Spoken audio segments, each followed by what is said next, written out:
humans, it's just Martine, and welcome to the start of another weekly reading vlog.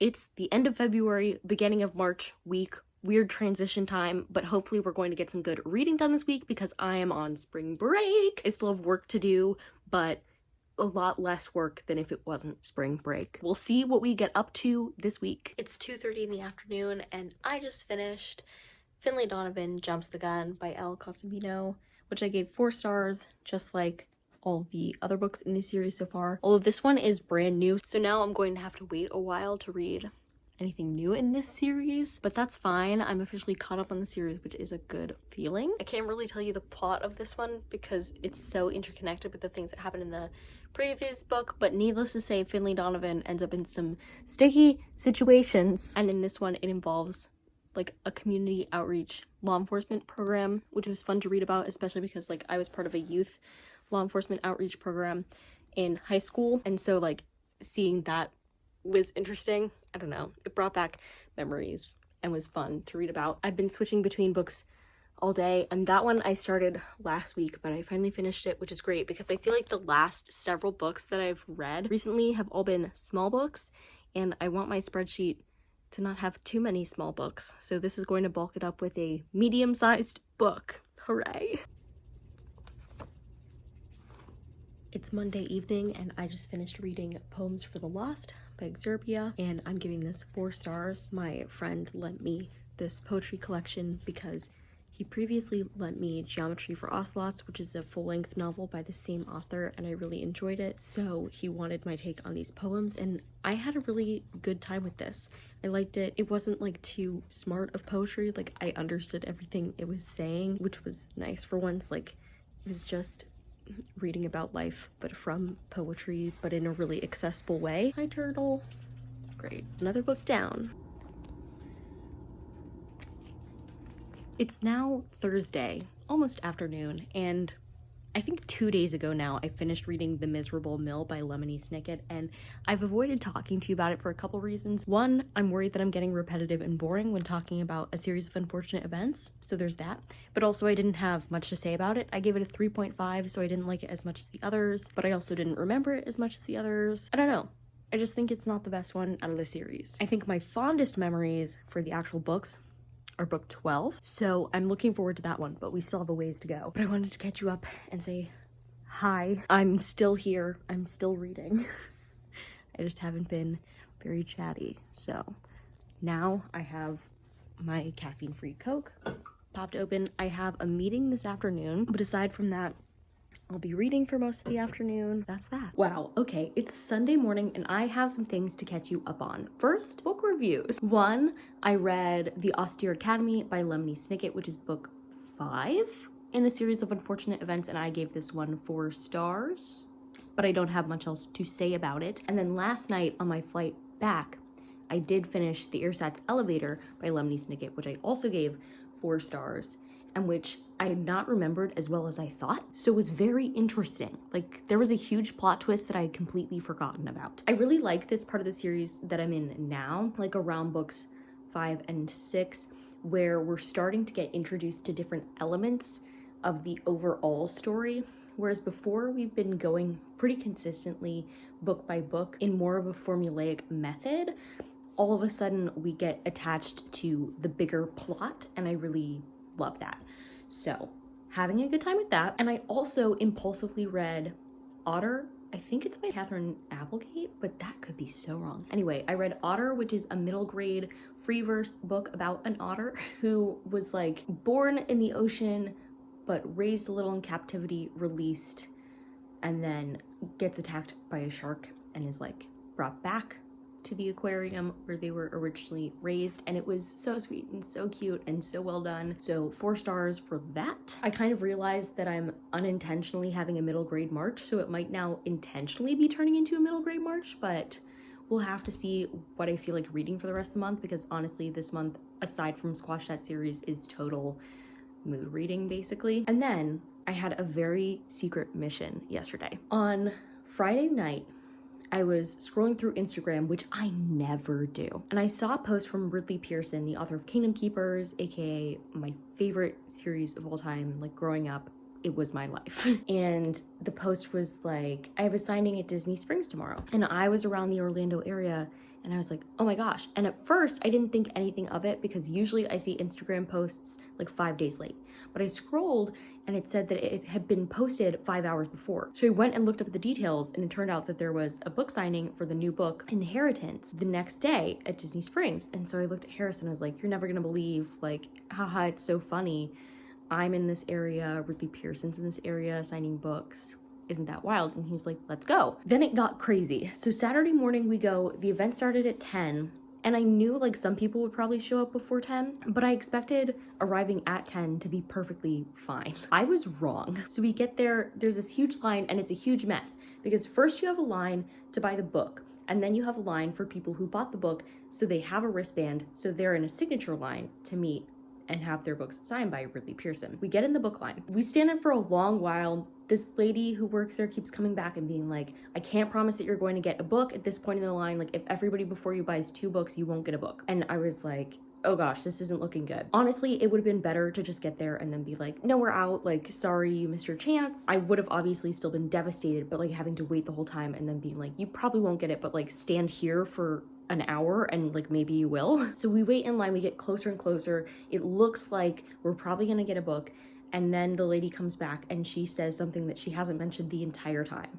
She says, okay, we're out of wristbands. So, you know, feel free, buy a book, but then you won't get a signature. I lose it. I held it together, but I wanted to run off into a bathroom and like burst into tears, which I know is so dramatic, especially because it wasn't like I had been planning to go to this thing, like it just happened to come up, but I was like, I felt so close to it and so I was devastated. But Harris and I were meeting up with a friend at the signing and the friend was like ahead of us in line, so we hadn't gotten to talk to him yet.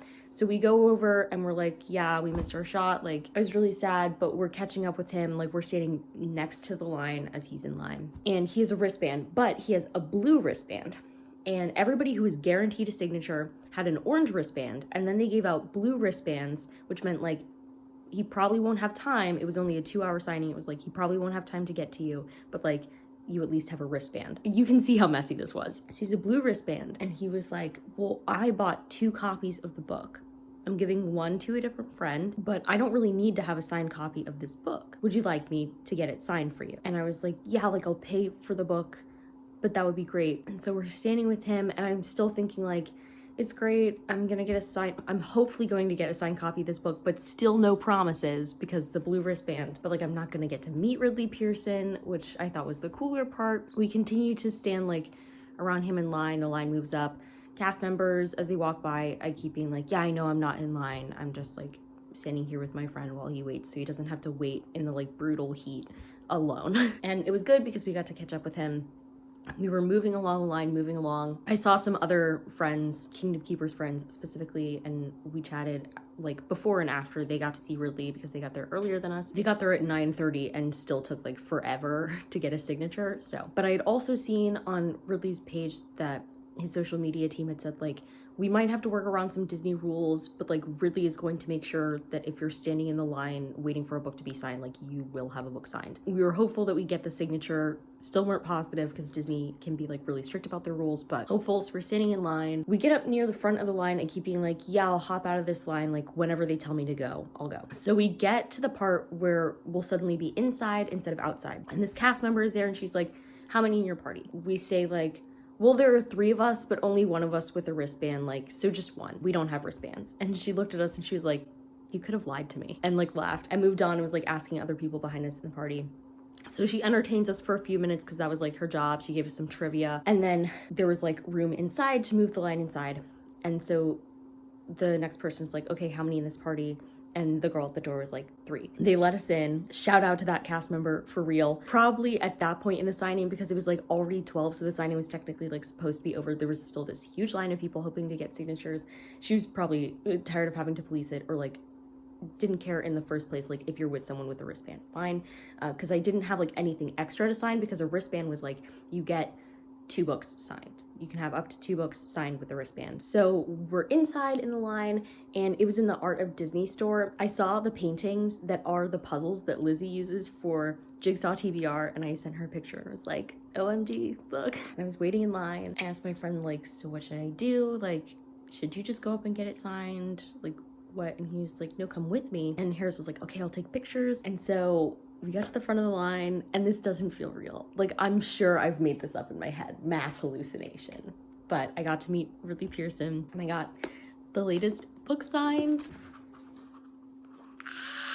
And it was crazy because I knew this book was coming out, and I had like almost pre-ordered it, but I was like, no. I'd almost ordered it on Amazon like a couple days ago, and I was like, I don't know why I feel like I shouldn't buy this. There was a reason, it turns out. And Ridley Pearson was like, your name's Martine, that's a French name. And I was like, yeah, my mom's first language is French. And he was like, that's a beautiful name, which was super sweet. We chatted with him for a few minutes, but it's honestly all a blur while he was signing. And then it worked out for my friend anyway, because Ridley also had these posters, and so he offered to give us a signature on the poster. So even though my friend gave up this book so I could have the signature, he got the poster with the signature. So that was really sweet, and it was just so special. And I was like, can I have a picture with you? And he's like, it would be my honor. He was just so nice. He was so nice. I was shaking. I like moved in closer to him to get the photo, and I was like, I don't know if he can tell, but I'm physically shaking. It was so great and so magical, and it looked so many times like it wasn't going to work out. Like, I kept texting in one of my Discord group chats. I was like, I'm on a secret mission, like, send me good vibes, it might not work out. And then I was like, it's not working out. Like, it didn't work out. At the moment, they're like, we're out of signatures. And then it like turned around. It was wild. It was such an emotional roller coaster, but it happened. And that was crazy because it was like my last day in the area before I flew back. So I did this in the morning, and then I flew back at night, and here I am. And it's crazy. I seriously don't believe it. It seems fake, even though I have pictures to prove it and the signature in the book. It just feels so surreal because like, this is an author who not only have I read his books forever, and these books seriously got me through so much, and I literally grew up with the Kingdom Keepers. Like, we hit certain milestones around certain times together. And I remember, like, I got my first Kingdom Keepers book for $2 at a bookstore. Like, it was in a massive bargain section. The original cover that was for like the Scholastic Book Fair cover really calls it. The point is, so I've loved this series for so long. And I've seen so many videos with Ridley Pearson in it because like I follow his social media. And growing up, when I was watching Disney Channel and a new Kingdom Keepers book would come out, they'd have a Disney 365 slot and Ridley Pearson would be in it. So like, I've seen this man everywhere, and to actually meet him was wild. It was wild and awesome. And it was also my first like book signing ever. This was the first time I've like met an author and had my book signed. So for it to be this author and this series was just like crazy to me. So, and today I'm going to relax and get my life back together because I've been out of town all week. My laundry's in right now and is probably actually ready to be switched, but that was my debacle with meeting the author of my favorite book of all time. And with that, I'm going to end off this weekly reading vlog here. If you liked it, go ahead and give it a big thumbs up and comment down below. Have you ever been to a book signing? If so, for what author? Did you have a good time? And subscribe for more reading, writing, and college lifestyle content. And until next time, bye humans, bye!